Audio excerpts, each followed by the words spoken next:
जैन मुनि तरुण सागर जी द्वारा कहे गए कड़वे और अटल सत्य वचन सुनने में भले ही कड़वे लगते हैं, लेकिन जिस तरह कड़वी औषधि शरीर में तमाम रोगों का इलाज करती है, उसी तरह ये कड़वे और अटल सत्य वचन हम सभी के अंदर नकारात्मक विचारों का इलाज करते हैं।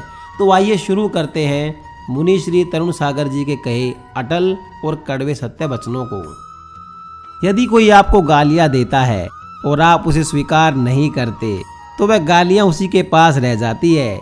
कोई आपको कुत्ता कहता है तो आप उसे भौंके नहीं बल्कि मुस्कुराएं। गालियां देने वाला स्वयं ही शर्मिंदा हो जाएगा, नहीं तो आप सचमुच में कुत्ता बन जाओगे। जीवन में परिवर्तन कब आएगा? जीवन में परिवर्तन तब आएगा जब आप बदलेंगे। सामने वाला नहीं बदलने वाला, आपको बदलना होगा। आपकी पत्नी नहीं बदलेगी, आपको बदलना होगा। आपका पति नहीं बदलेगा, आपको बदलना होगा। आपके पड़ोसी नहीं बदलेंगे, आपको बदलना होगा। जो प्रकृति ने दे दिया वो दे दिया। हम अपने चेहरे का रंग तो नहीं बदल सकते, पर अपने जीने का ढंग तो बदल सकते हैं। जीवन में माता, महात्मा और परमात्मा से बढ़कर कुछ भी नहीं है। जीवन में ये तीनों आशीर्वाद जरूरी हैं। बचपन में माँ का, जवानी में महात्मा का और बुढ़ापे में परमात्मा का। माँ बचपन को संभाल देती है, महात्मा जवानी सुधार देता है और बुढ़ापे को परमात्मा संभाल लेता है। जिंदा रहने के लिए भोजन जरूरी है, भोजन से भी ज़्यादा पानी जरूरी है और पानी से भी ज़्यादा वायु जरूरी है और वायु से भी ज़्यादा आयु जरूरी है। मगर मरने के लिए कुछ भी जरूरी नहीं है। आदमी यूं ही बैठे बैठे मर सकता है। आदमी केवल दिमाग की नस फटने या दिल की धड़कन रुकने से नहीं मरता, बल्कि उस दिन भी मर जाता है जिस दिन उसकी उम्मीदें और सपने मर जाते हैं, उसका विश्वास मर जाता है। इस तरह आदमी मरने से पहले भी मर जाता है और फिर मरा हुआ आदमी दोबारा थोड़ी ना मरता है। डॉक्टर और गुरु के सामने झूठ मत बोलिए, क्योंकि यह झूठ बहुत महंगा पड़ सकता है। गुरु के सामने झूठ बोलने से पाप का प्रायश्चित नहीं होगा। डॉक्टर के सामने झूठ बोलने से रोग का निदान नहीं होगा। डॉक्टर और गुरु के सामने एकदम सरल और तरल बनकर पेश आएं। आप कितने भी होशियार क्यों ना हो, तो भी डॉक्टर और गुरु के सामने अपनी होशियारी मत दिखाना, क्योंकि यहाँ होशियारी बिल्कुल काम नहीं आती। दुख बड़ा ही ढीठ मेहमान है। अगर यह हमारे घर के लिए निकल पड़ा है तो पहुंचेगा जरूर। अब अगर तुम इस मेहमान को घर आते हुए देखकर सामने का दरवाजा बंद कर लो तो ये पीछे से आ जाएगा। पीछे का दरवाजा बंद कर लो तो ये खिड़की से आ जाएगा। खिड़की भी बंद कर लो तो यह छप्पर पाड़ कर नहीं तो फर्श उखाड़ कर ही आ जाएगा। ढीठ मेहमान है ना। अतः जीवन में सुख की तरह दुख का भी स्वागत करो।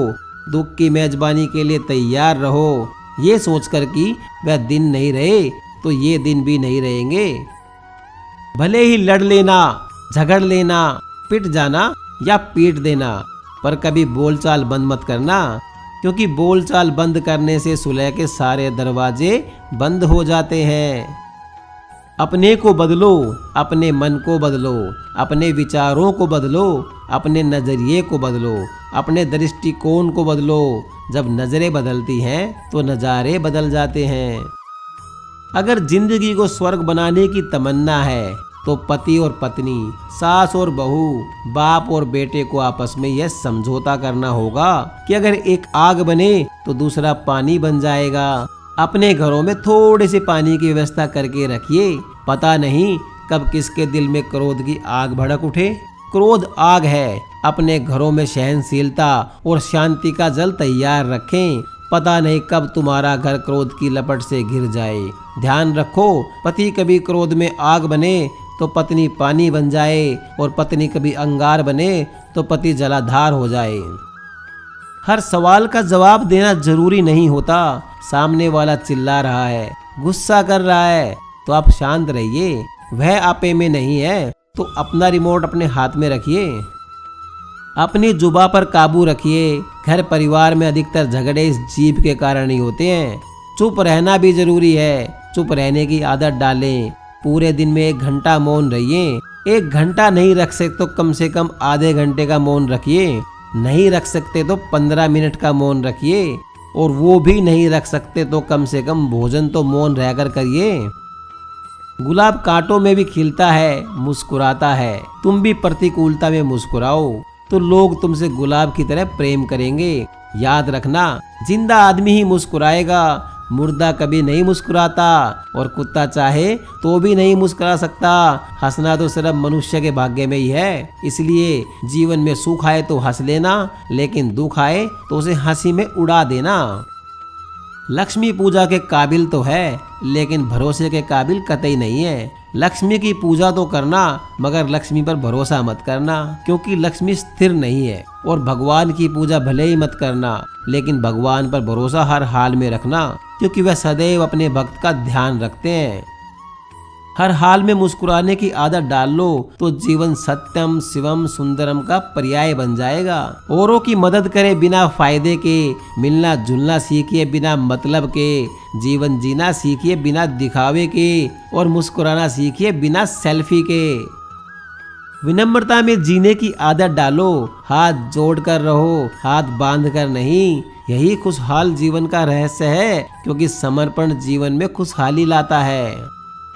वैसा मजाक किसी के साथ मत कीजिए जैसा मजाक आप सहन नहीं कर सकते। सच्ची नींद और सच्चा स्वाद चाहिए तो पसीना बहाना मत भूलिए। बिना पसीने की कमाई पाप की कमाई है। आज विज्ञापन और मार्केटिंग का जमाना है दोस्तों। किसी दुकान का माल चाहे कितना भी अच्छा क्यों ना हो, यदि उसकी पैकिंग और विज्ञापन आकर्षक ना हो तो वह दुकान चलती नहीं है। आज लोगों के पिछड़ेपन का कारण भी यही है।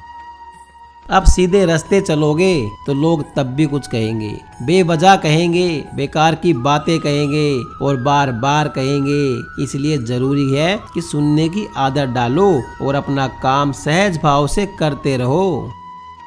इस मतलबी दुनिया को ध्यान से नहीं, धन से मतलब है। धन से नहीं, भोजन से, वह सत्संग से नहीं, राग रंग से मतलब है। सभी पूछते हैं कि घर परिवार में व्यापार कितना है, कोई नहीं पूछता कि भगवान से कितना प्यार है।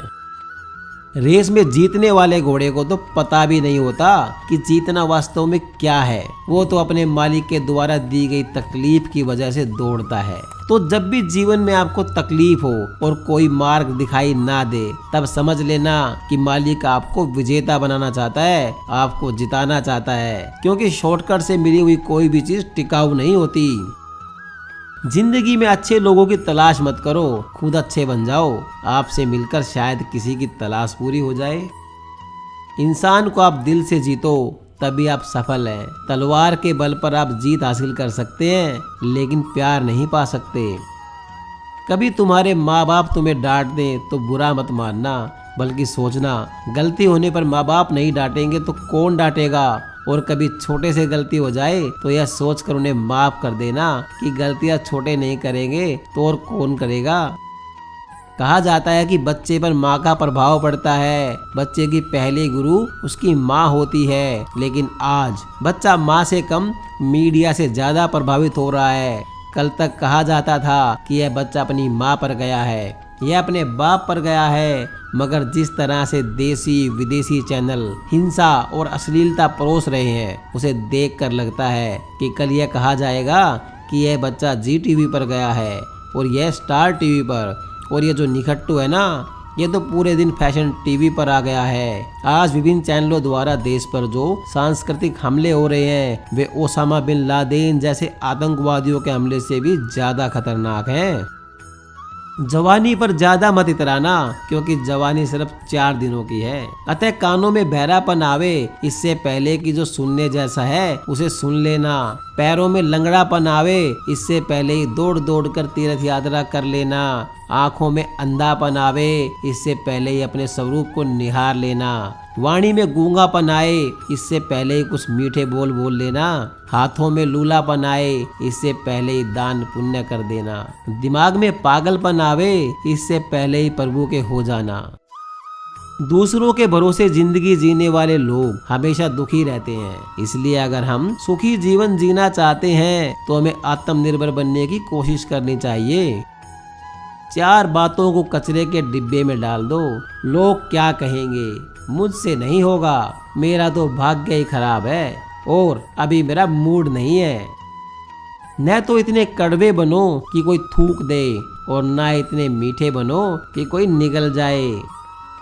मोबाइल की बड़ी माया है, सब खत्म कर दिया इसने। घड़ी, टॉर्च, कैलेंडर, कैमरा, चिट्ठी, पत्री, जिंदगी का सुकून सब खत्म।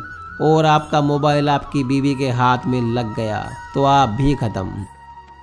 शमशान गांव के बाहर नहीं बल्कि शहर के बीच चौराहे पर होना चाहिए। शमशान उस जगह होना चाहिए जहाँ से आदमी दिन में 10 बार गुजरता है, ताकि जब जब वहाँ से गुजरे वो जलती लाशें और अधजले मुर्दों को देखकर उसे भी अपनी मृत्यु का ख्याल आ जाए। और अगर ऐसा हुआ तो दुनिया के 70% पाप और अपराध खत्म हो जाएंगे। आज का आदमी भूल गया है, कल उसे मर जाना है। तुम कहते जरूर होगे कि एक दिन सबको मर जाना है, पर उन मरने वालों में तुम अपने आप को कहाँ गिनते हो? किसी की अर्थी को सड़क से गुजरते हुए देखकर यह मत कहना कि बेचारा चल बसा, अपितु उस अर्थी को देखकर सोचना एक दिन मेरी भी अर्थी इन्हीं रास्तों से यूं ही गुजर कर जाएगी और लोग सड़कों के दोनों ओर खड़े होकर देखते रह जाएंगे। इस अर्थी से अपने मृत्यु का बोध ले लेना, क्योंकि दूसरों की मौत तुम्हारे लिए एक चुनौती है। अर्थी उठने से पहले जीवन का अर्थ समझ लेना, वरना बड़ा अनर्थ हो जाएगा। वैसे गधे को कभी नहीं पता लगता कि उसका भी जीवन व्यर्थ है। दिल्ली का सफर करना हो तो कितनी तैयारी करते हो, और मौत के लिए? मौत का सफर भी बड़ा लंबा है। इस सफर में अंधेरे रास्तों से गुजरना पड़ता है और रास्ते में दाएं बाएं मुड़ने के लिए न कोई निशान होते हैं और न ही मोड़ पर हरी लाल बत्ती जल रही होती है। इतना ही नहीं, चीख पुकार करने पर भी कोई सुनने वाला नहीं मिलता। यहाँ तुम्हारे घर में चाहे अन्न के भंडार पड़े पड़े हों, पर वहाँ सफर में आटे की एक चुटकी भी साथ नहीं ले जा सकते। भीषण गर्मी में जान सूखती है, पर नीम का एक पत्ता तक सिर पर ढकने को नहीं मिलता। संकट की इस घड़ी में सिर्फ भगवान के नाम का ही सहारा लेना पड़ता है। आदमी की औकात एक मुट्ठी राख से ज्यादा नहीं है, पर अपने आप को चक्रवर्ती का बाप समझता है। एक माचिस की तीली, एक लोटा घी और लकड़ियों के ढेर पर कुछ घंटे में बस राख, बस इतनी सी आदमी की औकात। दोस्तों, इस तरह के वचनों को जो भी गंभीरता से लेते हैं या सही मायनों में इन पर अमल करते हैं तो वे अपनी जिंदगी में तरक्की जरूर हासिल करते हैं। दोस्तों, आप इन कड़वे और अटल सत्य वचनों पर विचार जरूर करें। साथ ही इन्हें ज्यादा से ज्यादा अपने करीबियों और दोस्तों के साथ सोशल साइट्स पर शेयर करें, ताकि उन्हें भी अपने कठिन दौर से उबरने में मदद मिल सके और वे सब अपनी जिंदगी में सही दिशा में आगे बढ़ सकें। तो दोस्तों, आज की ज्ञान की बात में आपको कितना इंस्पायर्ड किया, कितना मोटिवेट किया, कृपया कमेंट करके अवश्य बताएं। आपके किसी भी प्रश्न एवं सुझावों का स्वागत है। शेयर करें और हमसे जुड़े रहने के लिए हमारे ज्ञान की बातें यूट्यूब चैनल को सब्सक्राइब करना ना भूलें। यदि आप जिंदगी से जुड़ी किसी भी बात के बारे में, किसी भी प्रॉब्लम के बारे में कुछ जानना चाहते हैं तो कृपया कमेंट करके बताएं। मैं उस बारे में वीडियो जरूर बनाऊंगा। कल फिर मिलेंगे एक नई ज्ञान की बात के साथ। आपका दिन शुभ हो, इसी उम्मीद के साथ। धन्यवाद।